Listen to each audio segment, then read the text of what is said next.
आज आप सुने संकष्टी चतुर्थी व्रत कथा। एक समय की बात है कि विष्णु भगवान का विवाह लक्ष्मी जी के साथ निश्चित हो गया। विवाह की तैयारी होने लगी। सभी देवताओं को निमंत्रण भेजा गया, परंतु गणेश जी को निमंत्रण नहीं दिया। कारण जो भी रहा हो, अब भगवान विष्णु की बारात जाने का समय आ गया है। सभी देवताओं अपनी पत्नियों के साथ विवाह समारोह में आए। उन सब ने देखा कि गणेश जी कहीं दिखाई नहीं दे रहे हैं। तब वो आपस में चर्चा करने लगे कि क्या गणेश जी को न्योता नहीं गया है या सवाए गणेश जी ही नहीं आए हैं। सभी को इस बात पर आश्चर्य होने लगा। तभी सबने विचार किया कि विष्णु भगवान से ही इसका कारण पूछा जाए। विष्णु भगवान से पूछने पर उन्होंने कहा कि हमने गणेश जी के पिता भोलेनाथ महादेव को न्योता भेजा है। यदि गणेश जी अपने पिता के साथ आना चाहते तो आ जाते। अलग से न्योता देने की कोई आवश्यकता भी नहीं है। दूसरी बात यह है कि उनको सावा मन मूंग, सावा मन चावल, सावा मन घी और सावा मन लड्डू का भोजन दिन भर में चाहिए। यदि गणेश जी नहीं आएंगे तो कोई बात नहीं, दूसरे का घर जाकर इतना सारा खाना पीना अच्छा भी नहीं लगता। इतनी वार्ता कर ही रहे थे कि किसी एक ने सुझाव दिया, यदि गणेश जी आ भी जाए तो उनको द्वारपाल बनाकर बैठा देंगे कि आप घर की याद रखना। आप तो चूहे पर बैठकर धीरे धीरे चलेंगे तो बारात से बहुत पीछे रह जाओगे। यह सुझाव भी सबको पसंद आ गया तो विष्णु भगवान ने भी अपनी सहमति दे दिया। होना क्या था कि इतने में गणेश जी वहां आ पहुँचे और उन्होंने समझा बुझा कर कि रखवाली करने बैठा दिया, बारात चल दिया। तब नारद जी ने देखा कि गणेश जी तो दरवाजे पर ही बैठे हुए हैं, तो वो गणेश जी के पास गए और रुकने का कारण पूछा। गणेश जी कहने लगे कि विष्णु भगवान ने मेरे बहुत अपमान किया है। नारद जी ने कहा कि आप अपनी मूषक सेना को आगे भेज दे तो वह रास्ते खोद देगी, जिससे उनका वाहन धरती में धंस जाएंगे। तब आपको सम्मान पूर्वक बुलाना पड़ेगा। अब तो गणेश जी ने अपनी मूषक सेना जल्दी से आगे भेज दिया और सेना ने जमीन पोली कर दिया। जब बारात वहाँ से निकली तो रथों के पहिया धरती में धंस गया। लाख कोशिश करे परंतु पहिया नहीं निकले। सभी ने अपने अपने उपाय किया परंतु पहिया तो नहीं निकले। बलिक जगह जगह से टूट गया। किसी की समझ में नहीं आ रहा था कि अब क्या किया जाए। तो नारद जी ने कहा, आप लोग ने गणेश जी का अपमान करके अच्छा नहीं किया। यदि उन्हें मनाकर लाया जाए तो आपका कार्य सिद्ध हो सकता है और यह संकट टल सकता है। शंकर भगवान ने अपने दूत नंदी को भेजा और वो गणेश जी को लेकर आए। गणेश जी का आदर सम्मान के साथ पूजन किया। तब कहीं रथ के पहिया निकले। अब रथ के पहिया निकल गया परंतु वो टूट फूट गया। तो उन्होंने दूसरे कौने पास के खेत में खेती काम कर रहा था, उसे बुलाया गया। खाती अपना कार्य करने के पहले श्री गणेश नाम कह कर गणेश जी की वंदना मन ही मन करने लगा। देखते ही देखते खाती ने सभी पहियों को ठीक कर दिया। वो खाती कहने लगा कि हे देवताओं, अपने सबर प्रथम गणेश जी को नहीं मनाया होगा और ना ही उनकी पूजन किया होगी, इसलिए तो आपके साथ यह संकट आया है। हम तो मूर्ख अज्ञानी है, फिर भी पहले गणेश जी को पूजते हैं, उनका ध्यान करते हैं। आप लोग तो देवता गण है, फिर भी आप गणेश जी को कैसे भूल गए। अब आप लोग भगवान श्री गणेश जी की जय बोल कर जय तो आपके सब काम बन जाएंगे और कोई संकट भी नहीं आएंगे। ऐसा कहते हुए बारात वहाँ से चल दिया और विष्णु भगवान का लक्ष्मी जी के साथ विवाह संपन्न करवा के सभी सकुल घर लौट आए। हे गणेश महाराज, आपने विष्णु को जैसे कारज सरियो वैसे कारज सबको सिद्ध कीजो। बोलो गजानंद भगवान की जय। अब आप सुने गणेश भगवान और एक कंजूस आदमी की कथा। किसी गांव में एक गंगा नाम का आदमी रहता था। उनकी अपना परिवार था, अपना परिवार के साथ रहा करता। लेकिन गंगा तो बहुत कंजूस था। वो मेवा का व्यवसाय करता था, गांव गांव में घूरकर मेवा फल बिक्री करता था। गंगा का फल मेवा खाने का बहुत इच्छा करता, लेकिन वो इतना कंजूस था कि वो मेवा फल नहीं खाता।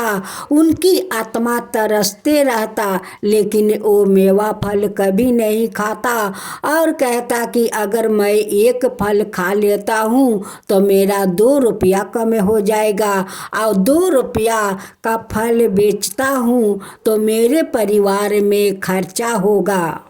गंगा अपना परिवार के लिए सोचता, लेकिन अपना लिए कभी नहीं सोचा कि मेरी आत्मा फल खाने को मांग रहा है और मैं फल नहीं खाता हूँ। एक दिन गंगा फल लेकर कहीं दूसरे गांव में जाता था बेचने के लिए। जाते जाते धूप के कारण एक वृक्ष के नीचे बैठ जाता है। वहीं पर उनकी हवा खाते खाते आँख लग जाता है। तबिन गणेश भगवान वहाँ आते हैं और उनके सपना दिखाते हैं कि अरे कंजूस मूर्ख आदमी, तेरा आत्मा मेवा खाने के लिए तरस रहा है, लेकिन तू खाता नहीं है, अपना आत्मा को तरसाता है। अगर मर जाएगा तो तेरा पैसा कौन भोगेगा, ये फल कौन बेचेगा। अरे कम से कम मूर्ख है, तू एक मेवा तो खा ले। वो कंजूस सोए सोए सपने में कहता है कि नहीं नहीं, मैं एक मेवा खा लूँगा तो मेरा परिवार में पैसा कम पड़ जाएगा। अगर एक मेवा बेचेंगे तो परिवार में मेरा अच्छा खासा खर्चा हो जाएगा। मैं नहीं मेवा खा सकता हूँ। अब तो गणेश भगवान कहने लगा कि ये आदमी तो खाएगा नहीं, इसका आत्मा इस मेवा के लिए तरस रहा है। अब गणेश भगवान अपना रूप बदलते हैं और उस कंजूस को उठाते हैं कि उठो फल वाला उठो, मुझे 2 फल चाहिए। फल वाला 2 फल देते हैं। गणेश भगवान कहते हैं कि ठीक है, मैं तो पैसा देकर ये फल को कीना है, ये दोनों फल तुम खाओ। कहने लगा गंगा कि आप तो पैसा देकर फल कीना है, तो आपका फल मैं क्यों खाऊं? वो कहने लगे कि तुम खाता है या है नहीं, अगर नहीं खाएगा तो तुम्हारा सारा टोकरी का फल मैं लेकर चला जाऊंगा। तुम मुझे कुछ नहीं कर पाएगा, तुम फल खाते हो या है नहीं। अब तो गंगा कहने लगा कि ठीक है भाई, आप इतना जिद कर रहे हो तो मैं फल खा लेता हूँ। दोनों वो फल खा लेता है और उनका आत्मा को शांति मिल जाता है। गणेश भगवान कहते हैं कि ये दोनों फल खाकर तुम्हें कैसा लगा? तुम्हारा मन को शांति मिला, तुम्हारा आत्मा को शांति मिला। अब तो गंगा कहने लगे कि आप ये बात कैसे कह सकते हैं? मेरा तो आत्मा कितना दिन से इस मेवा खाने को लिए तरस रहा है, लेकिन मैं इस मेवा को नहीं खाता हूँ, क्योंकि मेरे घर में बहुत परिवार है, उनके लिए मैं चिंता करता हूँ, उसलिए ये फल नहीं खाता हूँ। गणेश भगवान वहाँ पर साक्षात वो प्रकट होते हैं, अपना दर्शन देते हैं, कहते हैं कि यारे कंजूस मूर्ख, तुम्हारा आत्मा फल के लिए तरस रहा है। तुम अपना परिवार के लिए मरते हो, लेकिन अपना आत्मा को तरसाते हो। अगर मर जाएगा फिर भी तेरा आत्मा तरसते रह जाएगा, तेरा आत्मा को कभी मुक्ति नहीं मिलेगा। अगर तू मर गया तो तेरा आत्मा इस मेवा के लिए तरसते रह जाएगा, भटकते रह जाएगा, और तू अपना परिवार के लिए सोचते रह जाएगा। आज तेरा पत्नी का भक्ति के कारण तेरा सामने मुझे आना पड़ा, और इस फल को कीन कर तुझे खिलाना पड़ा कि अगर तू मर जाएगा, तेरा आत्मा तरसते रह जाएगा, तो तेरा परिवार को कौन देखेगा। मैं कहती हूँ भाई बहनों, अगर आत्मा तरसे तो आत्मा को आप लोग मत तरसाइए, उस आत्मा को खाकर शांति कीजिए। इस कंजूस से आदमी का तरह मत कीजिए कि खुद गणेश भगवान को प्रकट होना पड़ा और उन्हीं से फल कीनकर उन्हें खिलाना पड़ा। ऐसे आप मत कीजिए। गणेश भगवान उनकी घर में 10 चौगुना फल मेवा से भर देते हैं। कहते हैं कि जाओ, आज से जितना खुशी उतना खाओ और बेचो, खाओ और बेचो, लेकिन अपना आत्मा को मत तरसाओ। कहकर गणेश भगवान अंतर ध्यान हो जाते हैं। हे गणेश भगवान, जैसे आप प्रकट हुए, उनसे मेवा किनकर और उस गंगा को खिलाया, उनकी आत्मा को शांत किया, वैसे ही सब पर कृपा कीजिए। हे गणेश भगवान, सबका ऊपर कृपा कीजिए। गणेश भगवान की जय हो, गणेश भगवान की जय हो। राधे राधे दोस्तों, आज आप सुने माँ तुलसी की व्रत कथा। एक कन्या जब वो थोड़ी बड़ी हो जाती है और उसके समझ आने लगी, तब से ही वो तुलसी माता जी की पूजन करने लगी। इसके प्रत्येक दिन का नियम है कि तुलसी माता जी का पूजन करने के बाद ही खाना खाती। जब वो कन्या शादी का लायक हुई, तब उसके माता पिता ने उसकी शादी करवा दी। कन्या को उसके माता पिता ने दहेज में भी एक तुलसी का गमला दिया। ससुराल में वो प्रत्येक दिन सवेरे उठते ही पूजा करती, फिर उसके बाद ही खाना खाने बैठती। उसकी 2 जेठानियाँ थी, वो दोनों उसका मजाक उड़ाती कि बड़ी नियम धर्म वाली बनती है। उन दोनों को उससे बहुत हिंसा होती थी, इसलिए वो दोनों तुलसी जी का गमला छुपा देती। वो कन्या बड़ी मुश्किल से गमला ढूंढ कर लाती, अच्छे से पूजा करती और फिर खाना खाती। वो गमला ढूंढ कर ले आती तो एक दिन उसकी जेठानी ने गमला ही दूर फेंक दिया। कन्या ने खूब ढूंढा पर उसे गमला नहीं मिला। वो बहुत ही परेशान हो गई। उस दिन तो उसने खाना भी नहीं खाया। उसका नियम जो था, उस कन्या की सच्ची भक्ति देखकर तुलसी माता उसे बहुत प्रसन्न हो गई और उसके कमरे में तुलसी माता का गमला प्रकट हो गया। अगले दिन सुबह जब वो उठती तो क्या देखती है कि उसके खाट के चारों कोना पर तुलसी माता का गमला आ गया है। यह देख कर वो तो बहुत प्रसन्न हो गई कि अब मेरी तुलसी माता को कोई चुरा नहीं सकेगा।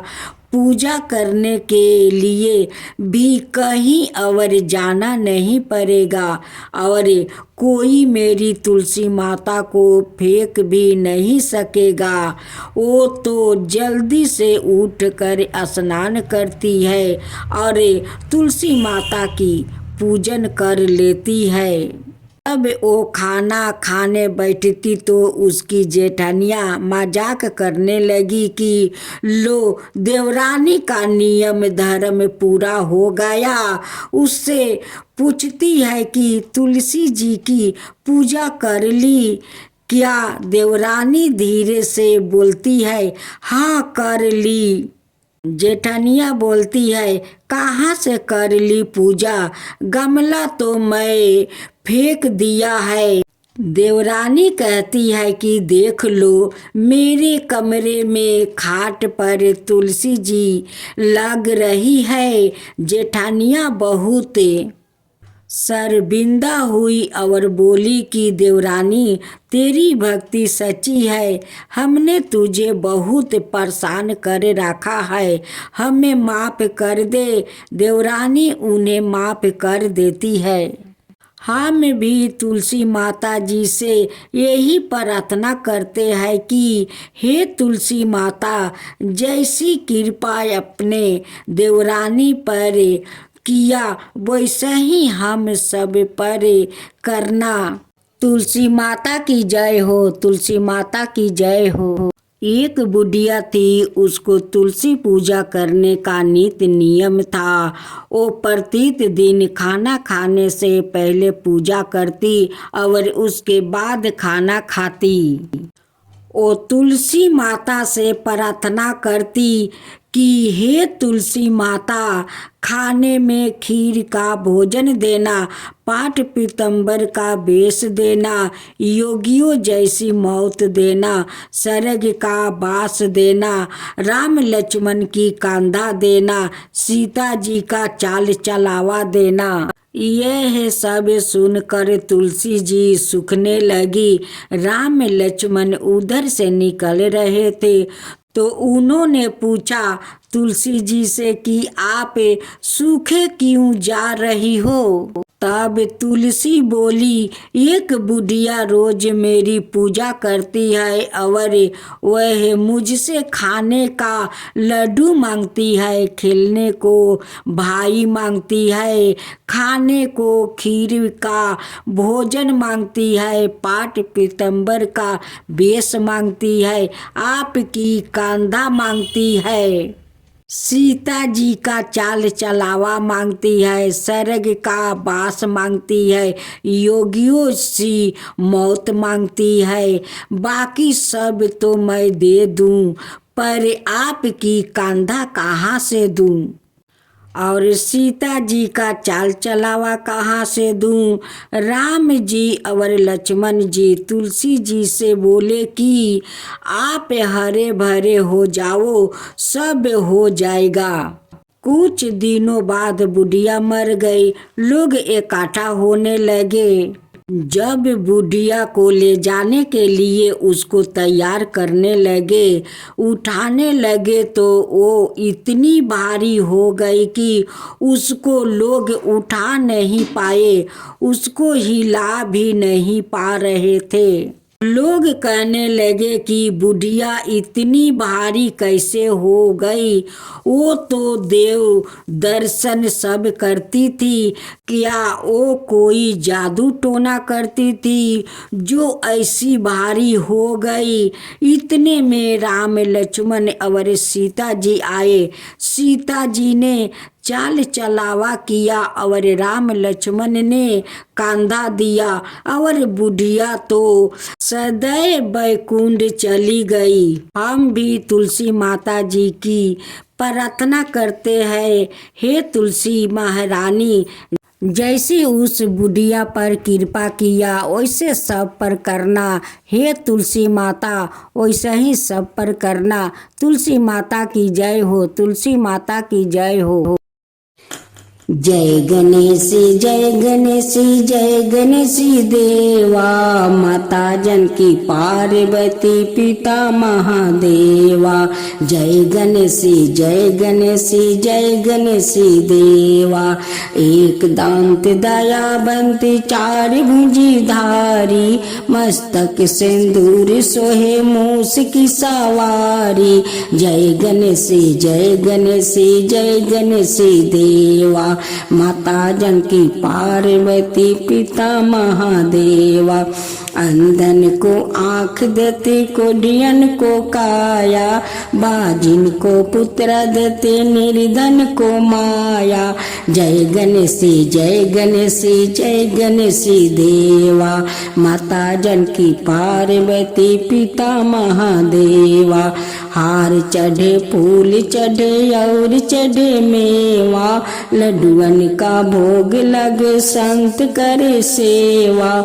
जय गणेश जय गणेश जय गणेश देवा, दीनन की लाज रखो सुबह सुती बारी, कमना का पूरा करो जग बलिहारी। जय गणेश जय गणेश जय गणेश देवा, सूर्य सायं शरण आए सफल की जो सेवा। जय गणेश जय गणेश जय गणेश देवा, माता जानकी पार्वती पिता महादेवा। जय गणेश जय गणेश जय गणेश देवा, माता जानकी पार्वती पिता महादेवा।